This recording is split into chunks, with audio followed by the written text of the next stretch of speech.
The story opens with James Turner, a middle-aged father living in Boston, feeling a quiet sadness he doesn't talk about. His daughter Emily, who used to be the center of his daily life, has slowly pulled away ever since she moved to Seattle for college. The two of them once shared everything: late-night conversations, small jokes, long talks about her dreams and fears. Their bond had always felt warm and natural. But as time passed, Emily's calls became shorter, her messages delayed, and her voice more distant. James tried to understand. Children grow, life changes, people find new circles and new responsibilities. But even understanding didn't take away the uneasy feeling sitting in his chest. It wasn't anger or disappointment. It was simply that he missed her. He would look at his phone and see a message from her that said, "Busy. We'll call later." And he would pretend it didn't bother him. But deep down, he felt something slipping. It wasn't that they had a problem. It was the silence that felt too heavy for him to ignore. The house felt emptier than before. Even small things reminded him of her: a mug she loved, the sound of the porch door she used to slam when running inside, the old photos taped on the fridge. He wondered if this was just what distance did. It didn't break relationships. It slowly thinned them.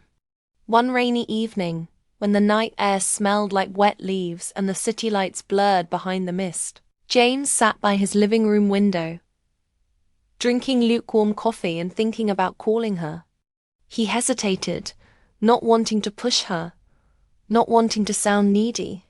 He just wanted to hear her voice and know she was okay. Before he could decide, his phone buzzed, and he almost dropped the mug when he saw her name. "Dad, can we talk? I need you." The message struck him like a sudden pull of air. Emily never said things like that lightly. Her words were always measured, especially in recent months.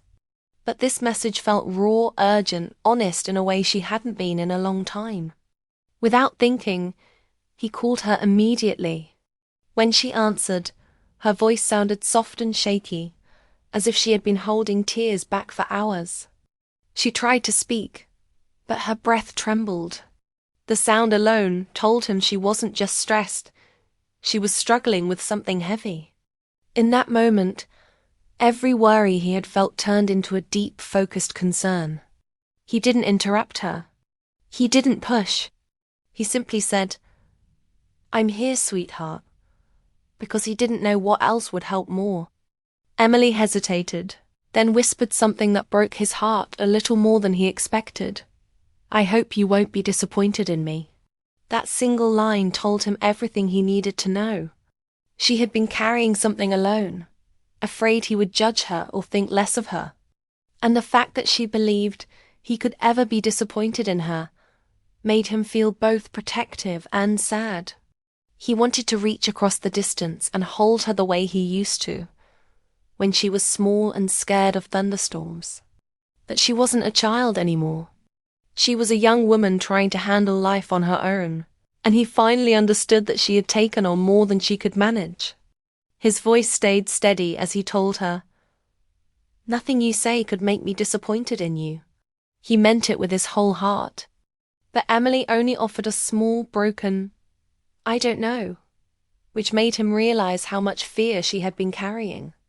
She didn't explain everything right then. She just said, "Can I come home?" And he didn't hesitate for even a second. "Of course. Come home. I'll be here."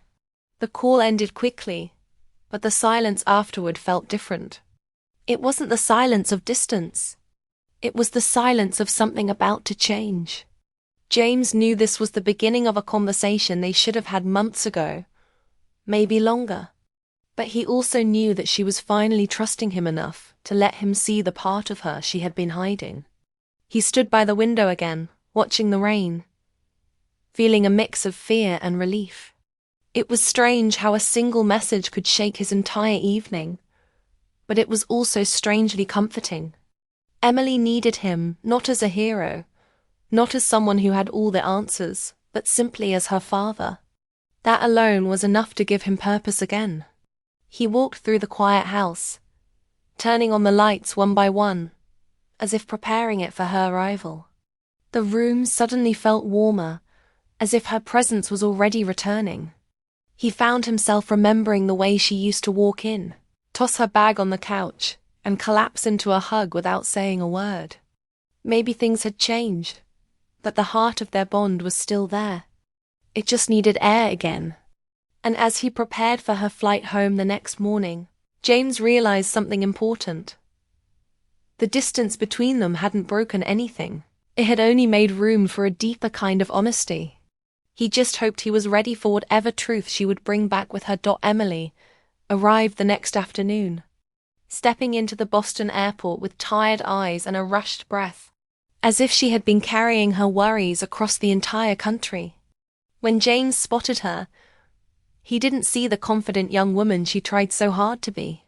He saw his daughter, the girl who used to fall asleep on his shoulder, the teenager who trusted him with every fear, the young woman who once laughed easily. She looked smaller somehow, not physically but emotionally. And when she reached him, she didn't say a word. She simply walked into his arms and stayed there longer than usual, as if she needed the silence more than any explanation. Their drive home was quiet, but not the uncomfortable kind. Emily stared out the window, watching the passing trees like someone trying to sort their thoughts into order. James didn't push her. He knew the truth would come when she felt ready. He had learned long ago that the heart opens slowly, not when someone demands it, but when it feels safe enough to release what hurts. Back at the house, he made cocoa the same way she liked it when she was younger, with a touch of cinnamon and extra marshmallows. She noticed and gave a small smile, the first one he had seen from her in weeks. They sat at the kitchen table, the room quiet except for the soft ticking of the old wall clock. Outside, the sky had turned a pale grey, the kind that made everything feel calm and still. Finally, Emily sighed, like she was releasing a weight she had been holding in her chest. "Dad," she began, her voice unsteady, "I didn't know how to tell you everything. I didn't want to disappoint you." Her hands trembled slightly, and she kept her eyes on the cocoa dot. James leaned forward, not to interrupt, but to show her he was listening with his full heart. Emily took a shaky breath and began explaining what she had been hiding. She told him how, since moving to Seattle, she had pushed herself too hard. She tried to be perfect in everything: her studies, her part-time job, her friendships. She wanted to make him proud. She wanted to prove she could handle life on her own. But instead of feeling strong, she felt overwhelmed. Every day felt heavier. She felt she was failing at balancing her responsibilities, and the fear of disappointing him slowly turned into distance. "I kept thinking you'd be upset if I told you I was struggling," she said quietly. "I didn't want you to think I wasn't capable." The words hit him harder than he expected. He had never wanted her to carry that kind of pressure. He never expected perfection. He just wanted her to be happy, to be honest, to be herself. Hearing that she had stayed silent out of fear of his disappointment made his heart ache. "You don't have to be perfect for me," he said softly. "You never did." Emily finally looked up at him, her eyes shining with emotion. But she wasn't finished. She admitted that the loneliness had gotten worse. She was surrounded by people yet felt isolated. She didn't know how to talk about it, so she distracted herself with more responsibilities until she burned out emotionally. She cried sometimes, not because things were terrible, but because they felt too much. And she hated herself for not being able to handle everything easily. She swallowed hard. "I felt like I was failing, and I didn't want you to know." James reached out and placed his hand gently over hers. "You're not failing," he said. "You're living. And living is not always smooth or easy. Struggling doesn't make you weak. It makes you human." Those words seemed to soften something inside her. She blinked back tears and tried to hide her trembling lip. He squeezed her hand gently, giving her the reassurance she had been missing. "I wish I had told you sooner," she whispered. "And I wish I had asked you more," he replied. "But you're here now. That's what matters." For the first time, Emily allowed herself to cry, not the silent kind she hid from everyone, but the honest kind she had held back for months. She cried because she was scared. She cried because she felt guilty. She cried because she finally felt safe enough to show her heart without protecting it. And James didn't move away or say anything to stop her. He let her release everything she had been carrying. After a moment, she wiped her face and gave a small, fragile laugh. "I didn't think you'd understand," she confessed. "But talking to you, it feels like breathing again." James felt warmth spread through him. "You don't have to hide anything from me," he told her. "Trust isn't something you earn with perfection. It's something you build with honesty." Emily nodded slowly, finally believing the words she had needed for so long. For the first time in months, she felt seen, not as a student trying to succeed, or as a young adult pretending to have everything figured out, but as a daughter who simply needed support. And she realized she had missed this feeling, this quiet comfort, this safe space, this steady love from the one person who never judged her for being imperfect. As she sat there with her father, cocoa growing cold between them, she knew that coming home had been the right decision. Everything she had been afraid to say was finally out in the open. And for the first time in a long time, her heart felt lighter. She wasn't alone anymore. The next morning, James decided Emily needed fresh air more than anything. He suggested they visit the old lighthouse near the coast, a place that had always given them peace. Emily agreed, almost relieved. She remembered how many important talks they had shared there when she was younger, talks about school, friendships, dreams, and fears she hadn't known how to put into words. It felt right to go back. The sky was clear as they drove, sunlight sliding across the windshield. Emily looked out at the passing coastline, taking in the wide blue ocean that stretched endlessly across the horizon. She felt a strange mix of emotion, comfort from being home, and sadness from finally admitting how lost she had been. But there was also something new growing inside her, a small sense of hope. They parked near the lighthouse and walked along the rocky path, the sea breeze brushing gently against them. The air smelled of salt and distant waves. Emily breathed in slowly, feeling the tension in her chest loosen with each step. James stayed beside her, quiet but present, giving her the space to speak whenever she felt ready. It didn't take long. "Dad," she said, her voice carried lightly by the wind. "I thought growing up meant doing everything alone. I thought it was something I had to prove." James glanced at her with a soft smile. "Growing up means learning when you need help. It's knowing you don't have to carry everything by yourself." Emily gave a small laugh, short and tired. "Well, I definitely carried too much." They stopped at a bench overlooking the water, the waves crashing softly below them. Emily sat down, pulling her jacket tighter around her. She looked out over the ocean, as if searching for the right words. And then, almost all at once, everything she had been holding inside began to spill out. She talked about her classes, how she pushed herself to keep a perfect GPA even when she wasn't sleeping well.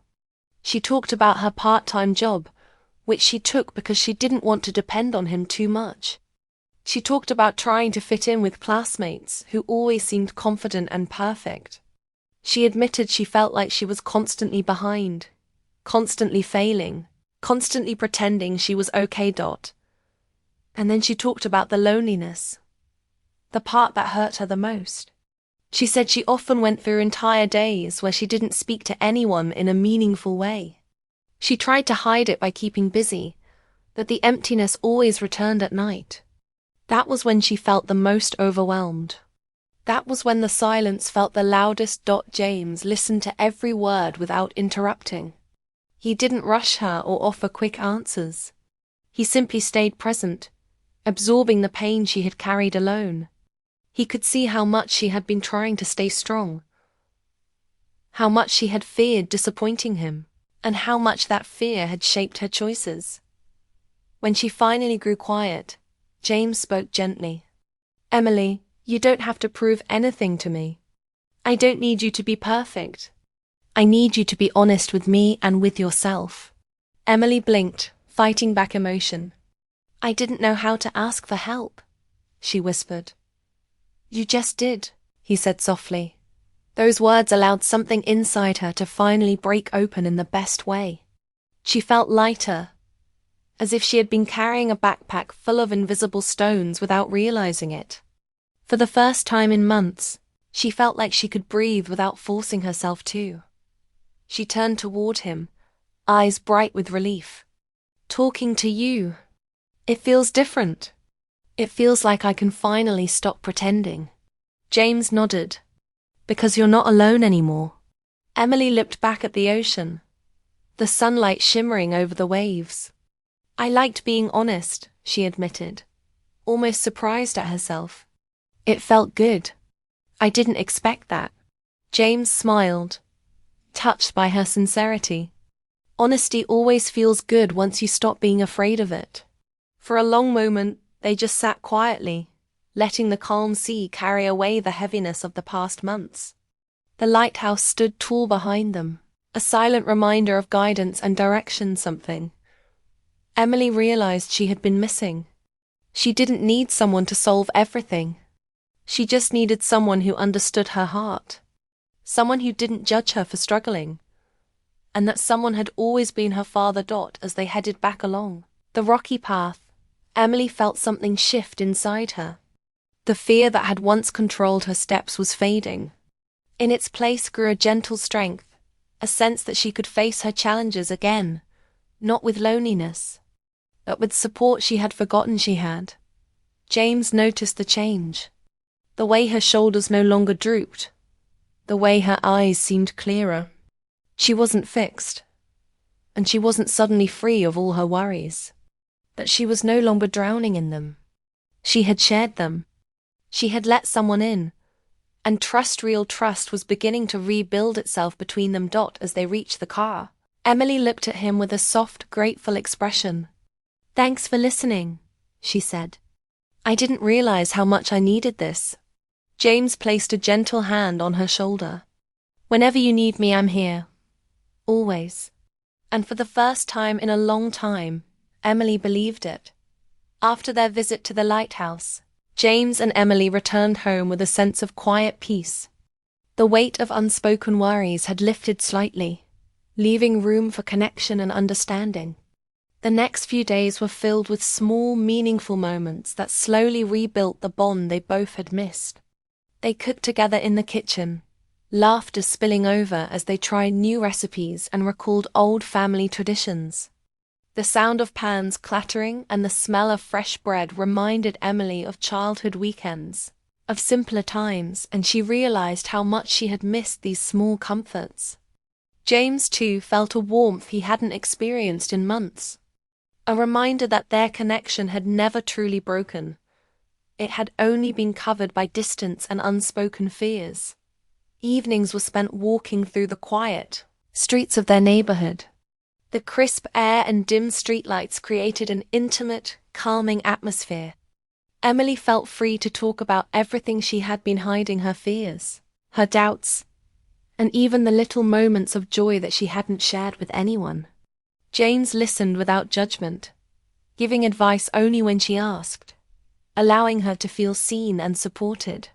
She laughed more easily, the sound light and real, and James found himself smiling often, marveling at how resilient and honest his daughter could be when she allowed herself to open up.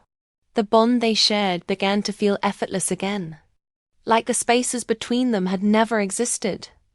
One night, after a long walk, they settled on the porch, wrapped in blankets as the cool breeze drifted through. Emily leaned back against the railing, looking out at the quiet neighborhood while James sat beside her. For a while, neither spoke, letting the silence feel natural. Then Emily broke it, her voice soft but certain. "Dad, I used to think I had to do everything perfectly to make you proud. I thought I had to hide my struggles to seem strong." She paused, letting the words sink in. "But now I realize you never needed me to be perfect. You just wanted me to be myself." James smiled gently. "I've always been proud of you, Emily. Not for your grades, not for your achievements, but for who you are. The honesty, the effort, the courage to face life, even when it's hard. That's what matters." Her eyes glistened with emotion. She felt a sense of relief she hadn't experienced in months. For the first time, she allowed herself to believe that mistakes, fears, and struggles were not weaknesses, but parts of her humanity. James reached over and gently squeezed her hand, a gesture full of warmth and reassurance. She leaned closer, feeling the security of his presence, the kind that doesn't judge, doesn't rush, and doesn't demand. It was a quiet affirmation that no matter what happened, she had someone to lean on. Over the next day, Emily shared more of her plans for the future, expressing both excitement and certainty. She spoke about school, potential career choices, and the personal growth she wanted to pursue. James listened intently, offering guidance without pressure, gently reminding her that making mistakes and learning along the way were part of life. Emily felt the freedom to dream again, to acknowledge her fears without letting them control her. She realized that sharing her thoughts didn't make her weak. It made her stronger because she wasn't alone. That evening, they went through old photo albums, laughing and reminiscing about shared memories. The stories behind the photographs, the jokes, and the quiet moments of connection reminded Emily of the depth of their relationship. She saw herself as part of a story larger than her struggles, one filled with love, understanding, and patience. James noticed how much more relaxed and open she had become, and he felt grateful that she had trusted him enough to return and speak her heart. As Emily's visit drew to a close, the atmosphere was bittersweet. She had to return to Seattle, but the bond they had strengthened remained unshakable. At the airport, she hugged him tightly, feeling both the sadness of leaving and the comfort of renewed trust. "Thank you, Dad," she said, her voice catching slightly, "for listening, for understanding, for giving me a safe place. I needed that more than I realized." James held her for a moment longer, letting the embrace speak what words could not. "You'll always have this place, Emily. Always. No matter where life takes you, this bond will stay with you." As she walked toward her gate, Emily felt a deep sense of reassurance. The fear and loneliness she had carried for so long had been replaced with understanding and support. She realized that the most important lesson she had learned wasn't about independence or success. It was about trust. Trust that she could share her struggles without judgment. Trust that she could rely on those who loved her. And trust that honesty was always stronger than silence. James watched her disappear down the terminal, a mixture of pride and hope filling his heart. He knew their relationship had evolved into something stronger, something enduring. Distance could no longer weaken it. The trust they had rebuilt was now a foundation that would guide both of them through the future. Emily had not only returned physically, but emotionally, reconnecting with the love and guidance she had always carried in her heart. As he turned to leave, James felt a quiet joy. Their relationship, tested by distance and fear, had been renewed through honesty, patience, and understanding. It was no longer just a father and daughter connection. It had become a safe, unshakable partnership of trust, a bond that would remain, no matter where life led them next. And Emily, on her flight back to Seattle, carried that trust with her, ready to face the world with confidence, knowing she would never have to face it alone.